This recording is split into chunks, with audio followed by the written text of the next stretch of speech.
guys. I think you can hear me. I might bring this a little closer. Go ahead and face. Right here should be good. Okay. So I'm gonna wait to see if a couple of people pop on. If not, that's okay. I'll just go ahead and do this. You guys can watch the replay. But if you are here, make sure you comment and say, hey. For some reason, it's not showing me. It's not showing me any. See if people are here. I may not be seeing comments. Facebook is weird on my phone sometimes. So if I don't speak to you, I apologize, but I'll get back to your comments immediately after this video. So for those of you who do not know, I am the director for Team Aurora Blessings. My name is Felicia Getch. And Nicole has asked me to do a training for some of you guys. This is going to be for everybody because everybody gets to this point where at some point in their business where they feel like they have to go back to square one, especially for those who are moving. I'm military affiliated. I'm retired military, but my husband is still active duty. So that's the main reason we got to come here to Alaska. Yes, I am the one who lives in North Pole, Alaska. If you guys have heard about that, I know Chloe and a couple other people like to remember that. They like to share that. That's like my unique fact about me. So just a little bit about me before I go ahead and get into my notes of the top 10 business tips for growing your business in a new area or starting back from square one. So a little bit about me. I've been selling Scentsy for about 4.5 years. And I originally started in Louisiana right after I got married. My husband deployed. I moved down to Louisiana, didn't know anybody, didn't really have anybody. And then we lived there for just under 4 years, and then we moved here. So I've been here for 1.5 years in North Pole, Alaska. And my first year in Alaska was amazing. And then after the holidays, because we got here at Christmas, the following Christmas, after that one, things slowed down a lot. And my business slowed down a lot more than I wanted to, more than I expected it to. So it was kind of tough, and I'm actually currently going through these tips again for myself, for my business. And this isn't the first time where I've had to start back from square one. So even us directors get that way. I'm sure, star directors and superstar directors, I'm sure they get the same way. So hopefully these tips help you guys. And feel free to comment below with any questions. And if you are watching the replay, make sure you comment replay as soon as you hear this part, so that I can just know who watches the live video and then who's watching the replay.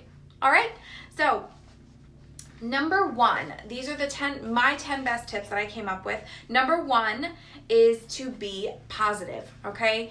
Hey, is it Hassana? I may be saying that wrong. Please forgive me if I am. But so I'm just now starting my top 10 business tips for growing your business in a new area. Number 1 is to be positive. I know you guys hear this all the time, and it sounds like something that should be like on a poster in an 8th grade classroom, but it's something that is true. It's the truth. So if it's the truth, then you might as well just, keep going. So be positive. Surround yourself with positive people who are going to be uplifting to you. Be excited about moving to a new area if you are moving to a new area. If you aren't moving to a new area and you're getting back to square one, staying positive is going to be necessary for you to be successful in your business. It's so easy to get caught up in that negative mindset. In World Tour, and I believe reunion last year, Heidi spoke about growth mindset and I can't think of it. It's not in my notes because I did this before we went to World Tour and to Kansas City where Heidi had brought this out. But it was growth mindset, and then the other one, I cannot think of what it was called, but it was kind of a negative mindset. So growth mindset and negative mindset. We'll just call it that because I can't remember the other one. And basically, you need to talk to yourself, because we all talk to ourselves in our head. You need to speak to yourself in a positive manner. Don't say, oh, I haven't gotten any parties booked this month. This month's PRV is going to suck. You know, that's not the way you need to be talking to yourself, because that's only going to bring you down and it's going to affect the way you work your business that month.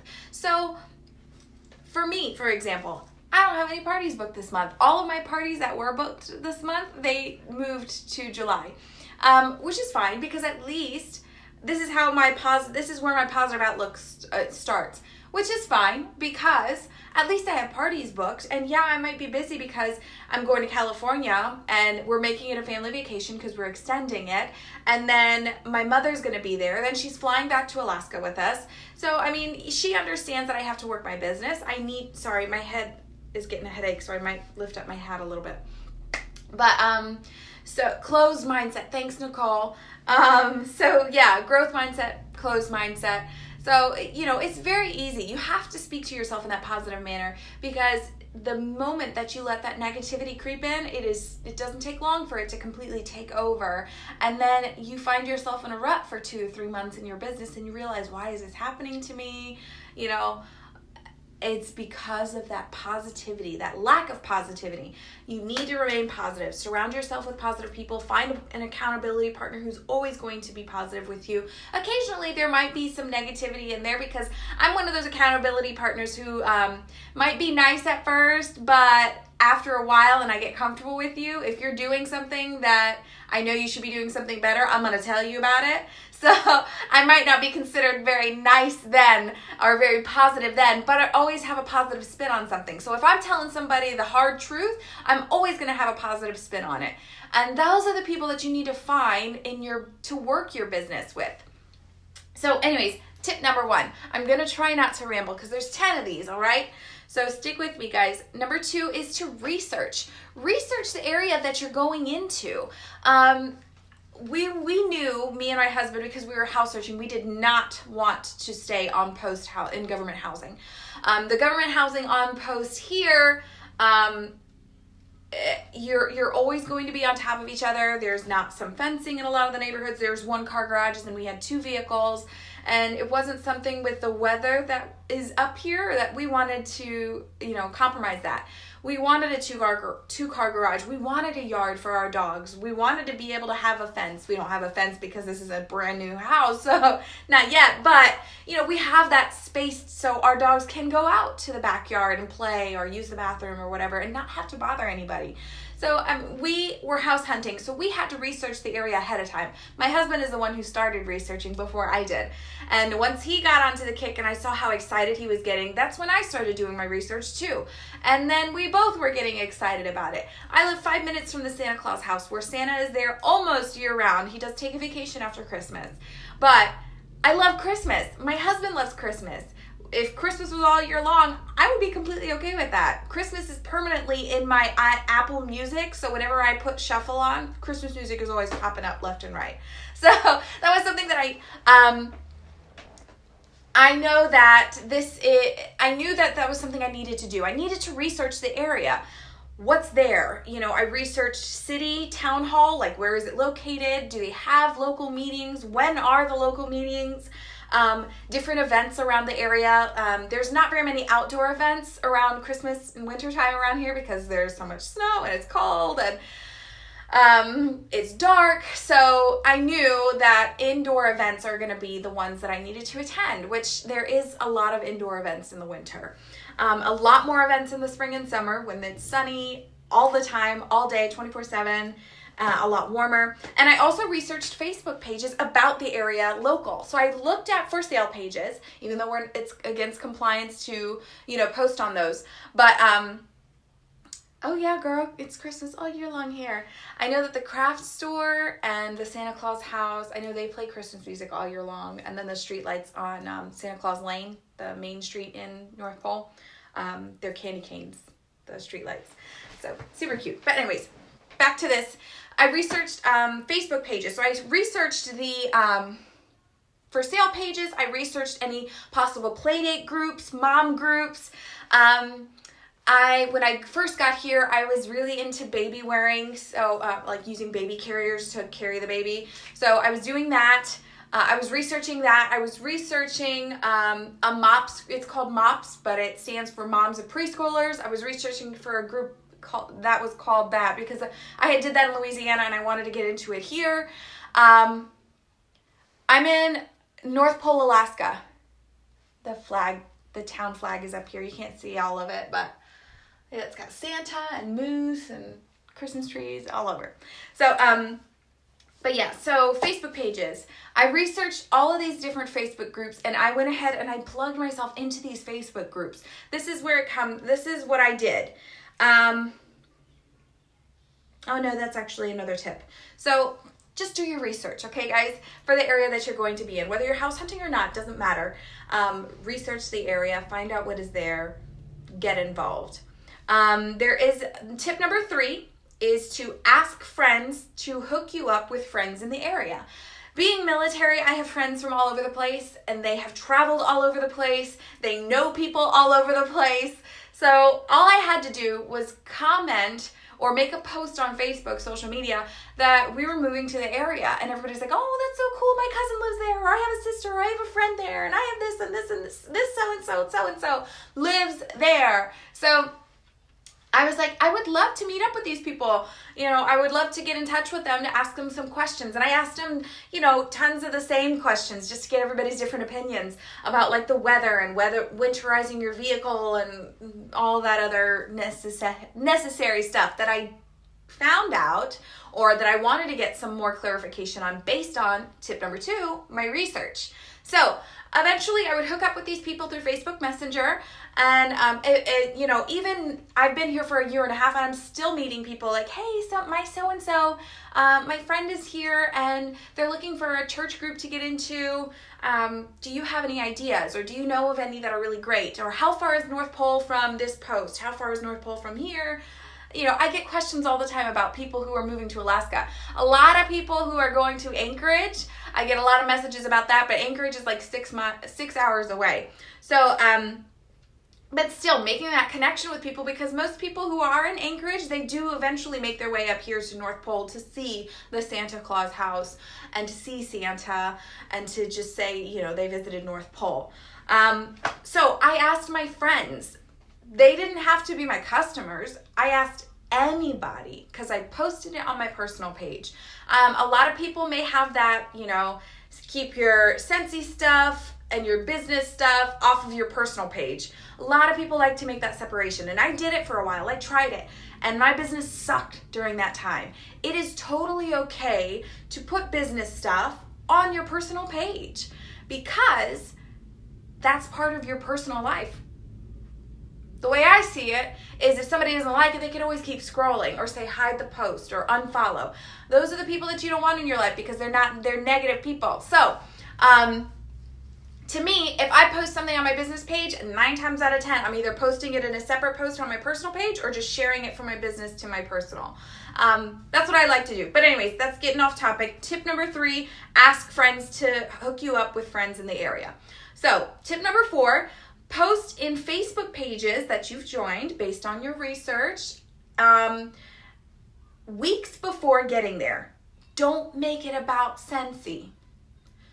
Make connections. So I joined a hiking group. I joined a fishing and a hunting group because I knew that was something that my husband was very interested in. And I like to fish. I did it once as a kid and I wanted to start doing it again. My thing is if I'm going to be here in Alaska, I'm going to do everything that I possibly can that Alaska has to offer. Hunting and fishing is one of the best things that it has to offer. So before I joined a hunting and a fishing group. I joined a mom's group. I joined a playdate group. I joined just the Fairbanks, Alaska group. I don't think there's one for North Pole. But I joined all these different groups based on my different interests. And I started plugging into those groups ahead of time. This is why I didn't elaborate on tip number 2 about this because I knew it was going to be for tip number 4. So, example. One of my friends is moving to Hawaii and she loves sea glass. They have tons of sea glass searching. You know how people do the painted rocks and they have like a Facebook group for it? Well, they have it here. We have yet to find a painted rock, but so it's kind of like that. You find sea glass and you post on it, and everybody loves to see it because it's a group of a bunch of people with very common interests. So all of these people are looking at the sea glass. You make a post saying, hey, we're moving to the area. This is my favorite piece of sea glass that I got from this beach at this date. I'm so excited to be able to explore the beaches in Hawaii. What are some of your favorite places to go beach combing, whatever you want to call it? So those people are going to comment, and then you can reply to their comments. Then eventually you guys are going to want to add each other as friends, and you should already be having this, and if you don't, you need to fix it right away. It needs to be like top task number 1 at the top of your list. When they go to your Facebook page to add or friend request you, what are they going to see? They should be seeing Scentsy.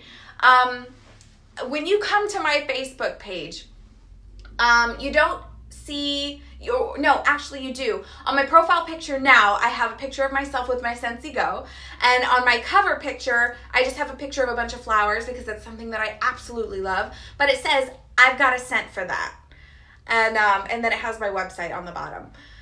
And then you see right underneath my profile picture, my website address, independent Scentsy director, Scentsy family director or something like that, my website, and then my job is boss babe at Scentsy,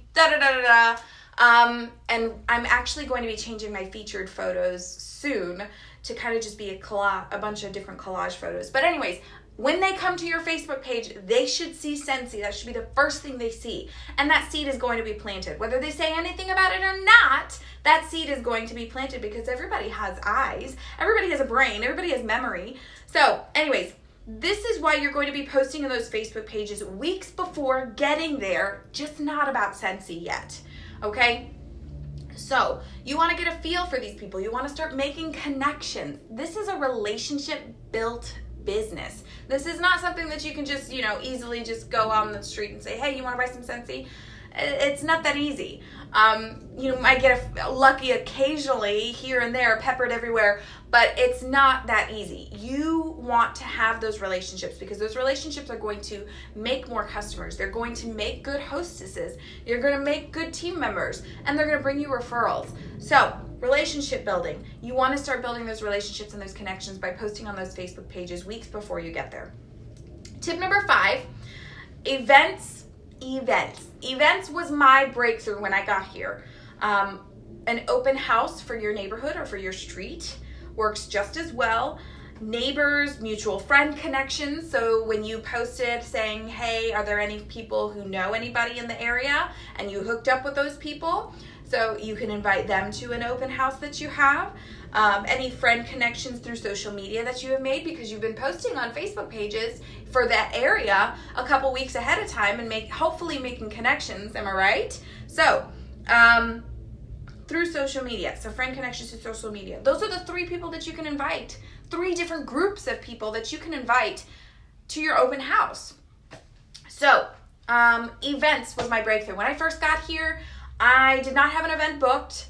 Or no, wait. On the way up there, we were driving through Canada, and I remember I didn't have any signal or Wi-Fi driving until we got to the hotel one night. And I remember all of my messages like coming in all at once, that I'm just letting my phone sit while everything's coming in. And I got an email from a big outdoor warehouse over here that does a ladies' night event once a year to raise money for the breast cancer detection center of Fairbanks. And they were asking for me to be a Scentsy vendor. And I was like, oh my gosh, sure, yeah. Can I ask how you got my information? And, anyways, I did this event, tons of samples, got my information out there. Hundreds of ladies were coming through this event. I was not prepared for it to be that busy, and they weren't either. But still, the event brought me new customer leads that I was able to contact and that I still have customers from today. I have new team members from this event. I still have current customers, the people who maybe necessarily didn't order from me or, didn't do anything with my information, if they were to see my van driving around and my name's on the back of it, or they were to see my business card, or they were to see my face, they would remember me. So when it comes to events, that's a big thing, kind of a big obstacle that you guys are going to have to get over to work your business. Sorry, that's the hard truth there.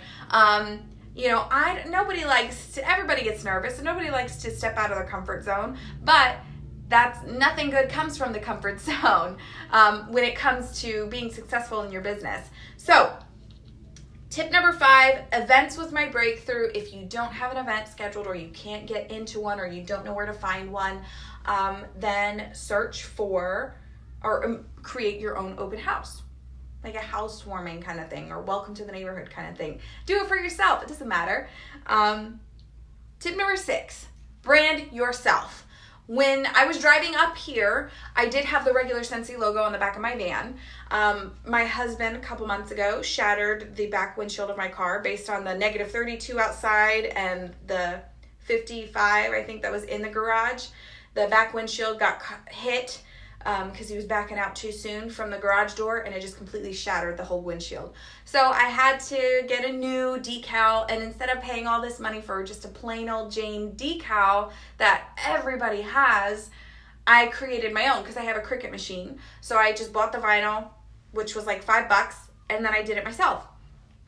And it's personal, it's different, it's unique, and it's personalized to me. So that's a way to brand yourself, brand your vehicle. Vistaprint, if you go through the Vistaprint store on the family store, the Vistaprint link, they have magnets for your car that you can use. That's a great way to do it too, because not everybody's going to be parked behind you. Some people are going to be parking side by side, like in a lane or whatever, and they're going to want to see the information too. So why not put it on the sides? That's my next step when it comes to branding my car. Making sure, Wax Boss. I have like 5 of these Wax Boss hats because baseball caps are life on the days that I don't want to do my hair, because I can still look cute with a baseball hat on. T-shirts, jackets, sweatshirts, whatever, team shirts. My team logo is 3 mountains with a very colorful, like almost like a watercolor paint, that it looks like the aurora, the colors of the Aurora Borealis, the Northern Lights, which I'm obsessed with because my team name is Aurora Blessings. So when people see that, they're like, wait, is that like an Alaska shirt? And I was like, no, it's actually my Scentsy team name. And they're like, huh? And I said, yeah, my Scentsy team. I sell Scentsy, and this, I have a couple people on my team, and this is our team logo. This is our team name. Like, oh, that's awesome. That's a cute shirt. Or I love the colors. Or it looks like the Northern Lights. Well, duh, that's the point. But it gets a conversation starting. Brand yourself. If you have a Scentsy bag, like I have a goal to get a Scentsy backpack because I need it for the gym. I'm tired of carrying around just a pink JanSport backpack. I need something that says Scentsy on it. So whenever I'm at the gym, people are going to see that, and it's going to plant that seed. So eventually they're going to think, oh, my car stinks, as they're walking into the gym, and they're going to see Scentsy, and eventually I'm going to get questions. I already have. So brand yourself. It's super important. Car decals, go to local businesses where you're going to get your nails done, where you're going to get your hair done. Always make sure you are talking to people about your business.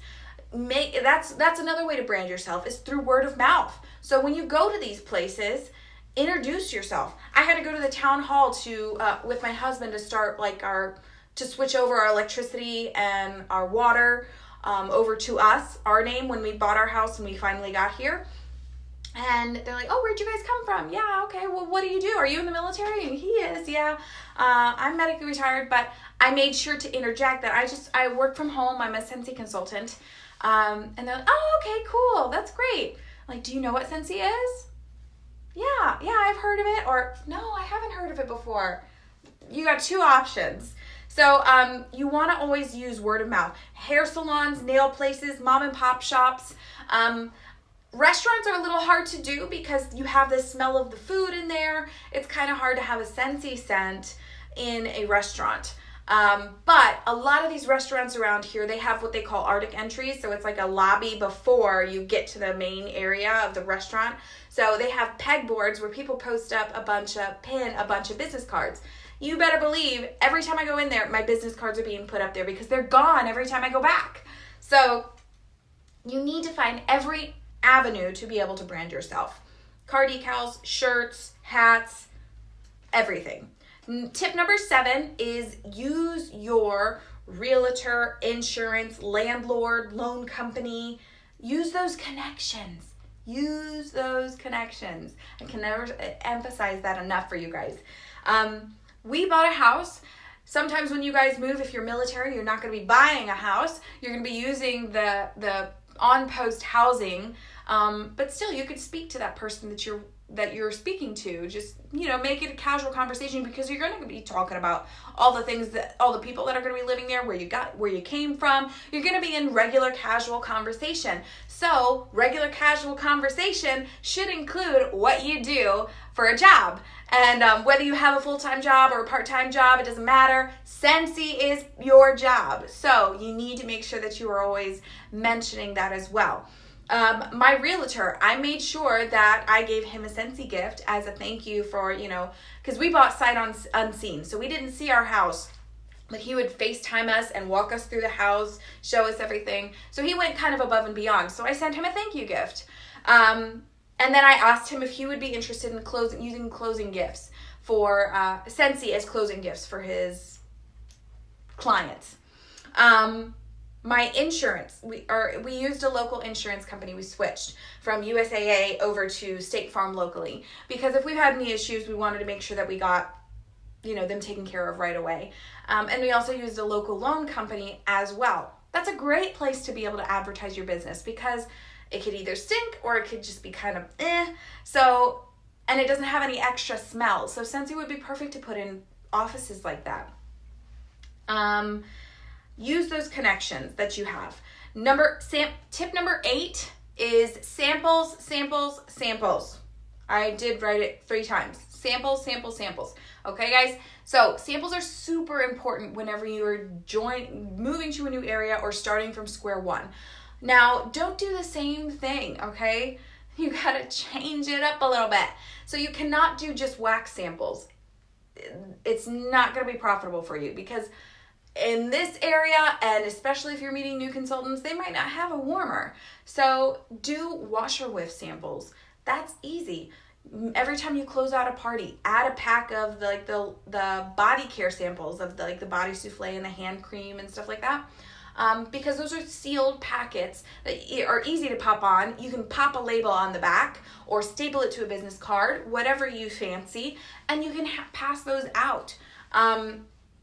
You want to make sure that you have a variety of different samples with you, and not just a variety of different scents. You want a variety of different products, because some people aren't going to be okay with waxes and warmers and wax. Some people are going to probably be more interested in diffusers and oils, or room sprays and scent packs, depending on if they're a teacher. Some classrooms might not allow warmers in there for fire hazard reasons. Now, one thing that I learned recently, because samples are something that I kind of despise, because it seems like such a waste of time. It's very tedious. Even using a crinkle cutter, it is super tedious. But one thing that Katie Lassiter, she's another director, I saw a video that she did a couple days ago, and what she does is, especially right before a catalog change, she gets the new scent kit. So the scent transition kit comes with all of the new scents that are coming to the catalog, and you can get 1 bar of each. So what she does is she gets that kit, then she uses a week to have labels and melt them and mold them, or whatever she does, crinkle cut or whatever. She uses a week to do samples of all of those scents. Which I think is so smart, because then she has samples for whenever she needs them for that whole catalog season. So if somebody says, hey, do you have a sample of this? Or, can I smell this? I have a lot of out-of-state customers, so I can't always just pop by their house with a bunch of testers. And it's not always very, easy to mail out testers to everybody, because I have a waiting list for people who want my testers, and I have like 3 of them. I actually think I have 4. I have 4 different tester bags that people can have or to, sniff or do a bag party with, and I have a waiting list for them because a lot of my customers are from out of state and they want to smell those testers, and that's great, that's fine. But if they are only interested in 1 or 2 scents, it would be so much easier and simpler to be able to just go, okay, here's a sample of this, here's a sample of this, toss them in an envelope, stamp, bam, they have them on the way. So I think that's a really smart idea. I'm actually going to be trying that with the new catalog transition. So maybe that's something that you guys can think about doing. Or go ahead and start saving now to be able to do it, because those are a little bit more pricey. Number 9, I'm almost finished. Tip number 9 is 5, 4, 3, 2, 1, new people. Okay? So what that means is just get out of your comfort zone. Take that step. Push yourself. Go past your gut. Some people are like, go with your gut. Go past your gut, okay? So 5, 4, 3, 2, 1. If you have not heard of Mel Robbins, she is amazing. Let me grab this book really quick. I first met Mel Robbins at my first Scentsy family reunion in Nashville, and she is a great motivational speaker. Girls, I'm almost finished. Sorry. She's a great motivational speaker. She wrote this book called 5-Second Rule, and that's why I'm counting down from 5, 4, 3, 2, 1. If you do not have that book, you need to use it, and you need to get it and read it. It's amazing. Mel Robbins talks about getting past your fear of talking to people and branching out, and that fear holding you back from being successful or the best that you can be. So when it comes to, mailing off some samples or catalogs at the post office and you're waiting in line and you know that you have an extra sample of Scentsy and a business card in your purse, and that you should give it to the lady at the counter once you get up there. And you get up there and you're like, no, I'm not going to do it. What if she has a Scentsy consultant already? Or what if she's not interested? Or what if she says she has asthma? Or what, all those anxious thoughts are going to be coming in, that doubt. So count yourself down. Count yourself down, and don't count yourself down several times. 5, 4, 3, 2, 1. Hi, I wanted to ask you another question, not post office related. I'm a local Scentsy consultant. I just moved here a week ago. I have a little sample of wax. I'm not sure if you've heard Scentsy before, but I would love to give this to you just to kind of say, thank you for today, and I hope this makes your day better or brighter, whatever you want to say. That's something that I would say. That's something that I would do, especially when I first got here. I just moved to the area and I'm a new Scentsy consultant, and I'm just trying to branch out and meet new people, and I would love to give this to you. If you've ever heard of Scentsy before, ask questions, start a conversation, just a little one. But those are some things that I would do. You have to be brave, and if you can't be brave on your own, count yourself down, because then it gives you guys that pressure and your brain's like, oh my gosh, I have to do this, I'm getting ready to, bleh. And then you just do it. You spit out those words. So, tip number 10, the last one, and I'm sorry if you girls hear you guys hear my girls knocking on the door just over and over again. They'll be fine. Look up local Scentsy consultants to connect and network with. And I know that might seem like a little bit of a defeated point. Like, why would you do that kind of thing? But here's my thinking behind it. If you have never been to a Scentsy event before, you need to go. Scentsy Family Reunion, World Tour, whatever. If you can't go to Family Reunion this year, make a plan to go next year. It's got to be a done deal for you, kind of. It's got to be something serious you take seriously.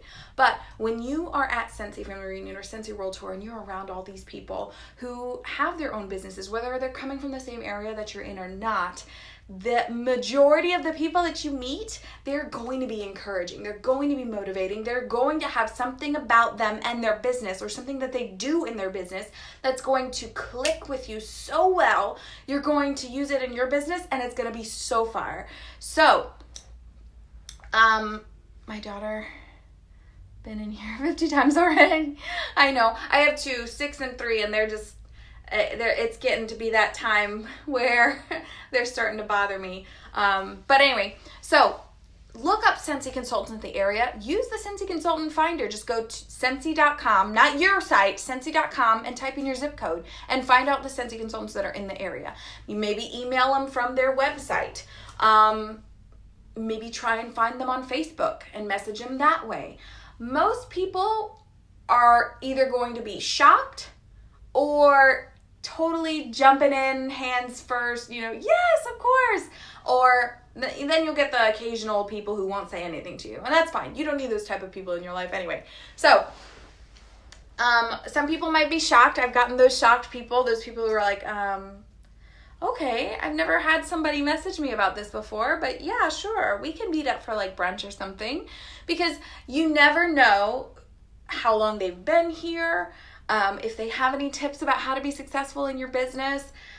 In the area, I know there's a director 2 streets over. She's a star director. She's 2 streets over from me. There's another huge director in Fairbanks, which is about 20-30 minutes away from me, and she gets a lot of the events in the Fairbanks area, so I have yet to kind of get my foot in the door over there, but not for lack of trying. But so whenever these big events come around, or whenever these incentive trips come around, and I was trying and pushing, and they see me pushing to get that incentive trip for 2, and they were cheering me on. And that's awesome to be able to have that, not just from your team, but it's awesome to have that from people who are not related to you guys team-wise. The only thing you guys have in common is Scentsy and that you live in the same area. So anyways, I highly encourage that. That's something that I feel in my heart is very important for me to do. I encourage other people to be that way as well. And if you're not comfortable with it, then you might need to be reevaluating your purpose in Scentsy. Maybe you haven't fully grasped Scentsy's concept as to, this business and how it's truly a family, and these people are, yeah, you guys are supposed to be working your business, but we're ultimately here to be able to help, encourage, and motivate each other, because we want everybody in this business to be successful. And that is the mindset of a leader, and a successful one. So those are my 10 best tips on how to grow your business in a new area, or to just start back from square one. Like I said, I am in a point in my business where I'm having to re-implement a lot of these. I had to sign myself up for 3 events. I have one this Thursday, and then I have 2 next month, and then I think I have one in September. So 4 events, and I know that 2 of them are going to be a lot more small. They're going to be smaller and more intimate. But those are things that I had to do. I didn't think I had to do an event anytime soon. I didn't really want to, but that's something that I had to push myself over, because I knew that I needed new customers. My business has been kind of bleh lately, and I feel like I don't want to get to that point where I'm talking to the same people over and over and over again. So I wanted to make sure that I branch out and meet new people, and that's going to be the best way for me to be able to do it. So I hope these tips helped you. If you are watching the replay, make sure to comment replay here so I can, just kind of have a mental note of who is watching this afterwards. Tag your friends, tag your teammates, and I hope that, this is great for you guys. Hasana and Ashley, was it? Ashley? Sorry, I've been trying to keep track of who is watching, so I apologize because it's a little farther away, and even with my glasses, it's hard for me to see. So thank you guys for tuning in. Love you for paying attention and for commenting and being here. I hope it helped. I would love to find out how it works for you guys, and how these tips may need to be tweaked for you in your business, because everybody's business is different. But hope you have a great night. It is still daytime, and it will be daytime until like midnight, 1:30 in the morning over here. So we're gonna have some fun. Thanks guys, I'll talk to you later. Bye.